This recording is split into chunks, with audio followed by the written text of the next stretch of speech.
Australia বিএনপির উদ্যোগে সিডনির Lakemba মসজিদে সাবেক প্রধানমন্ত্রী বেগম খালেদা জিয়ার আত্মার মাগফেরাত কামনা করে দোয়া মোনাজাত অনুষ্ঠিত হয়। দোয়া অনুষ্ঠানের পর খালেদা জিয়ার জীবন ও কর্ম নিয়ে সিডনির নবান্ন রেস্টুরেন্টে আলোচনা সভা অনুষ্ঠিত হয়।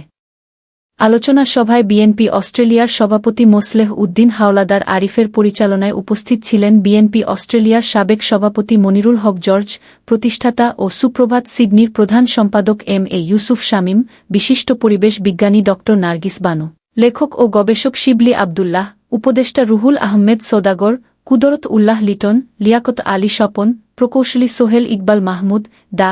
Abdul Wahab Bakul, A K M Fazlul Haque Shafiq, advocate Mobarak Hossain, Prometheus Siddiqui, Zakir Alam Lenin, Belal Hossain Dhali, Khairul Kabir Pintu, A N M Masum, Alamgir Islam Babu, Kamruzzaman Molla Jhintu, Mohammad Irfan Khan, councillor Ashikur Rahman, engineer Minhaj Uddin, S M. Khaled, Moshiur Rahman Tuhin, Mohammad Quddusur Rahman, সাংবাদিক আরিফুর রহমান, ফসিউল আলম জামাল, লিন্টাস পেরেরা, মোহাম্মদ জাকির হোসেন রাজু, ইঞ্জিনিয়ার রায়হান হাসনাত, নূর মোহাম্মদ মাসুম, সর্দার মামুন, মাসুদুর রহমান, অসিত গোমেজ সহ অনেকেই।